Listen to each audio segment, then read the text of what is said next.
Morning students, you are most welcome in our online classes. It is your SST class and today we discuss about our histories lesson rural life and society मतलब कि ਪੇਂਡੂ ਜ਼ਿੰਦਗੀ ਅਤੇ ਸਮਾਜ।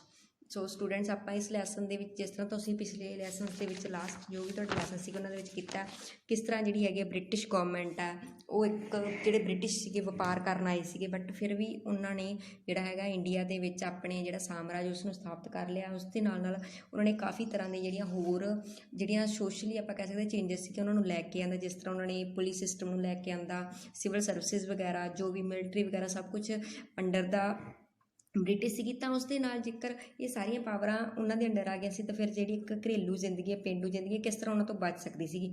ਸੋ ਆਪਾਂ ਇਸ lesson ਦੇ ਵਿੱਚ ਉਹੀ ਸਭ ਚੀਜ਼ਾਂ ਡਿਸਕਸ ਕਰਾਂਗੇ ਕਿ ਉਹਨਾਂ ਨੇ ਐਗਰੀਕਲਚਰ ਜਿਹੜੀ ਹੈਗੀ ਆ ਉਸ ਨੂੰ ਕਿਸ ਤਰ੍ਹਾਂ ਆਪਣੇ ਅੰਡਰ ਕੀਤਾ, ਲੋਕਾਂ ਨੂੰ ਕਿਸ ਤਰ੍ਹਾਂ ਆਪਣੇ ਅੰਡਰ ਕੀਤਾ।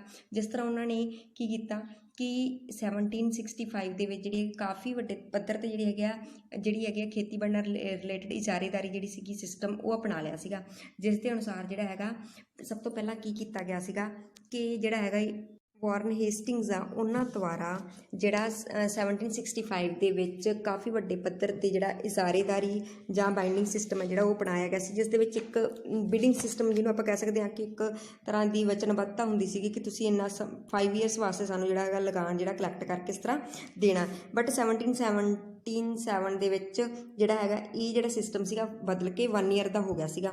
ਇਸ ਦੇ ਨਾਲ ਕੀ ਸੀਗਾ ਕਿ ਜਿਹੜੇ ਕਿਸਾਨ ਜਿਹੜੇ ਉਹ ਲੋਕ ਹੁੰਦੇ ਸੀ ਉਹ ਕਿਸਾਨਾਂ ਦੀ ਬਹੁਤ ਜ਼ਿਆਦਾ ਸ਼ੋਸ਼ਣ ਕਰਦੇ ਸੀਗੇ। ਤਾਂ ਇਸ ਨੂੰ ਰਿਮੂਵ ਕਰਨ ਵਾਸਤੇ ਲਾਰਡ ਕਾਰਨਵਾਲਿਸ ਨੇ 1793 ਦੇ ਵਿੱਚ ਪਰਮਾਨੈਂਟ ਸੈਟਲਮੈਂਟ ਜਿਹੜੀ ਸਟਾਰਟ ਕੀਤੀ, ਜਿਸ ਦੇ ਅਨੁਸਾਰ ਇੱਕ ਫਿਕਸ ਜਿਹੜਾ ਰੈਵਨਿਊ ਡਿਪੋਜ਼ਿਟ ਕਰਾਉਣਾ ਹੁੰਦਾ ਸੀ ਗੌਰਮੈਂਟ ਨੂੰ, ਤੇ ਜ਼ਿਮੀਂਦਾਰ ਕਿਸਾਨ ਭੂਮੀ ਦੇ ਕੀ ਹੋ ਜਾਂਦੇ ਸੀਗੇ ਮਾਲਕ ਬਣ ਜਾਂਦੇ ਸੀ। ਬਟ ਇਹਦੀਆਂ ਵੀ ਕਾਫੀ ਡੀਮੈਰਿਟਸ ਸੀਗੀਆਂ, ਜਿਸ ਤਰ੍ਹਾਂ ਜਿਹੜੇ ਕਿਸਾਨਾਂ ਤੋਂ ਵੱਧ ਲਗਾਨ ਵਸੂਲ ਕਰਦੇ ਸੀਗੇ ਐਂਡ ਜਿਹੜੀ ਹੈਗੀ ਗੌਰਮੈਂਟ ਉਸ ਨੂੰ ਉਸ ਦਾ ਇੱਕ ਫਿਕਸਡ ਡਿਪੋਜ਼ਿਟ ਫਿਕਸ ਹਿੱਸਾ ਹੀ ਦਿੰਦੇ ਸੀਗੇ।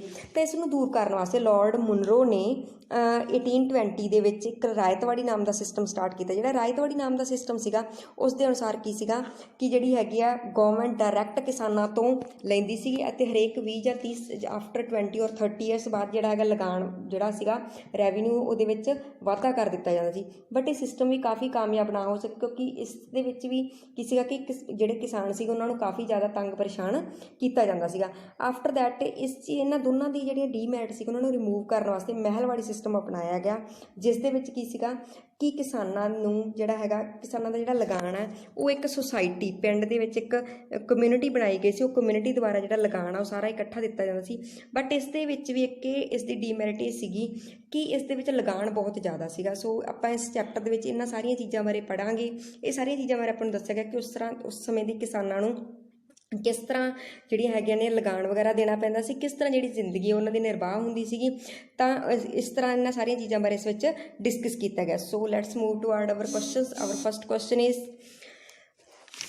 when, who and where started permanent settlement? In 1793 Lord Cornwallis introduced permanent settlement in Bengal। 1793 ਈਸਵੀ ਵਿੱਚ ਲਾਰਡ ਕਾਰਨਵਾਲਿਸ ਨੇ ਪਰਮਾਨੈਂਟ ਸੈਟਲਮੈਂਟ ਜਿਹੜੀ ਹੈਗੀ ਬੰਗਾਲ ਵਿੱਚ ਸਟਾਰਟ ਕੀਤੀ ਸੀਗੀ।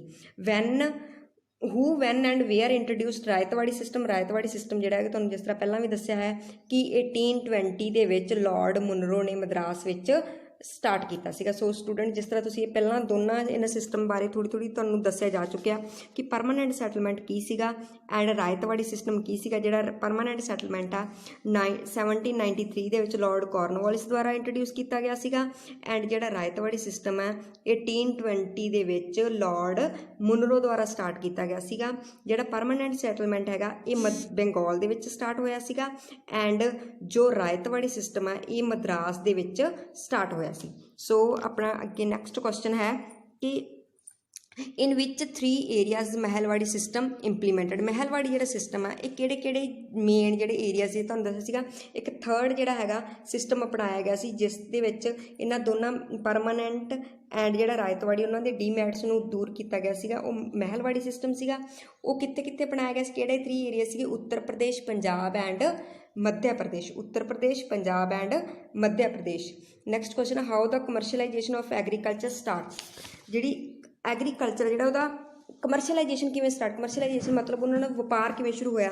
ਕਿਉਂਕਿ ਹੁਣ ਜਿਹੜੇ ਕਿਸਾਨ ਸੀਗੇ ਉਹਨਾਂ ਨੇ wheat, cotton, oil seed, sugarcane, jute, ਇਹ ਸਾਰੀਆਂ ਹੀ ਫਸਲਾਂ ਉਗਾਉਣੀਆਂ ਸ਼ੁਰੂ ਕਰਤੀਆਂ ਸੀ ਜਿਨ੍ਹਾਂ ਦੀ ਮਾਰਕੀਟ ਦੇ ਵਿੱਚ ਕੀ ਸੀਗੀ ਡਿਮਾਂਡ ਸੀਗੀ। ਤਾਂ ਇਹਨਾਂ ਚੀਜ਼ਾਂ ਨੂੰ ਜਿਹੜੀਆਂ ਹੈਗੀਆਂ ਇਹਨਾਂ ਫਸਲਾਂ ਨੂੰ ਵੇਚ ਕੇ ਹੀ ਉਹ ਜਿਹੜੀ ਉਹਨਾਂ ਤੋਂ ਬੈਟਰ ਇਨਕਮ ਪ੍ਰਾਪਤ ਕਰਦੇ ਸੀਗੇ। ਸੋ ਪਹਿਲਾਂ ਕਿਸਾਨ ਕੀ ਕਰਦੇ, ਸਿਰਫ ਫਸਲਾਂ ਉਗਾਉਂਦੇ ਸੀ ਅਤੇ ਪਿੰਡ ਦੇ ਵਿੱਚ ਆਪਣੇ ਵਾਸਤੇ ਜਾਂ ਆਪਣੇ ਨਾਲ ਦੇ ਜੋ ਲੋਕ ਹੁੰਦੇ ਸੀਗੇ ਉਹਨਾਂ ਦੇ ਖਾਣ ਪੀਣ ਜੋਗੀਆਂ ਫਸਲਾਂ ਹੀ ਉਗਾਉਂਦੇ ਸਨ ਅਤੇ ਪਿੰਡ ਦੇ ਵਿੱਚ ਹੀ ਉਹਨਾਂ ਨੂੰ ਜਿਹੜਾ ਹੈਗਾ ਇੱਕ ਦੂਸਰੇ ਨਾਲ ਵੱਟਾ ਸੱਟਾ ਕਰ ਲੈਂਦੇ ਸੀ ਕਿਸੇ ਵੀ ਹੋਰ ਚੀਜ਼ ਬਦਲੇ।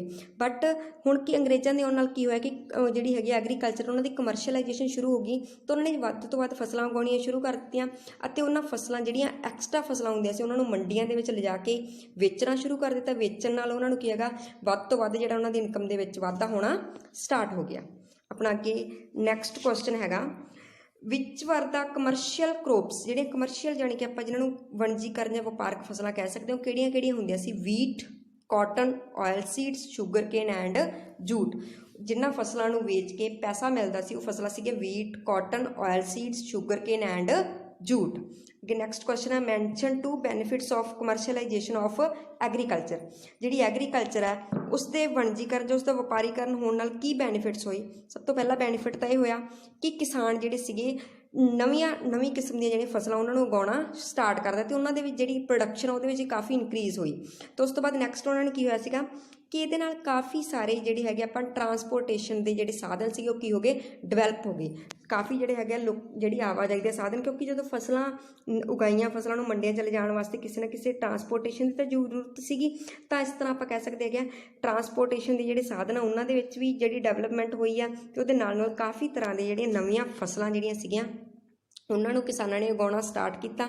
ਉਹਨਾਂ ਫਸਲਾਂ ਦੇ ਨਾਲ ਉਹਨਾਂ ਫਸਲਾਂ ਦੀ ਕਮਰਸ਼ੀਅਲਾਈਜੇਸ਼ਨ ਹੋਈ ਅਤੇ ਕਿਸਾਨਾਂ ਨੇ ਆਪਦੀ ਆਮਦਨ ਦੇ ਵਿੱਚ ਕਾਫੀ ਵੱਡੇ ਪੱਧਰ 'ਤੇ ਕੀ ਕੀਤਾ, ਵਾਧਾ ਕੀਤਾ। ਇਹਦੇ ਨਾਲ ਹੋਰ ਵੀ ਕਾਫੀ ਬੈਨੀਫਿਟਸ ਹੈਗੇ ਨੇ, ਜਿਸ ਤਰ੍ਹਾਂ ਕਿਸਾਨਾਂ ਨੇ ਨਵੀਆਂ ਚੀਜ਼ਾਂ ਨਵੀਆਂ ਟੈਕਨੀਕਸ ਵੀ ਜਿਹੜੀਆਂ ਸੀਗੀਆਂ ਉਹਨਾਂ ਬਾਰੇ ਵੀ ਸਿੱਖਿਆ ਅਤੇ ਆਪਣੀ ਫਸਲਾਂ ਦੇ ਵਿੱਚ ਵੱਧ ਤੋਂ ਵੱਧ ਪ੍ਰੋਡਕਸ਼ਨ ਦੇ ਵਿੱਚ ਕੀ ਕੀਤਾ, ਵਾਧਾ ਕੀਤਾ। ਸੋ ਆਪਣਾ ਨੈਕਸਟ ਕੁਐਸਚਨ ਆ, ਜਿਸ ਤਰ੍ਹਾਂ mention two losses of commercialisation of agriculture. ਜਿਸ ਤਰ੍ਹਾਂ ਕਿਸੇ ਵੀ ਚੀਜ਼ ਦੇ ਜੇਕਰ ਬੈਨੀਫਿਟਸ ਹੁੰਦੇ ਨੇ ਤਾਂ ਉਸਦੇ ਕੀ ਆਪਾਂ ਨੂੰ ਕੁਛ ਨਾ ਕੁਛ ਲਾਸਸ ਵੀ ਹੁੰਦੇ ਨੇ, ਕੁਛ ਨਾ ਕੁਛ ਡਿਸਐਡਵਾਂਟੇਜਸ ਵੀ ਹੁੰਦੀਆਂ ਨੇ।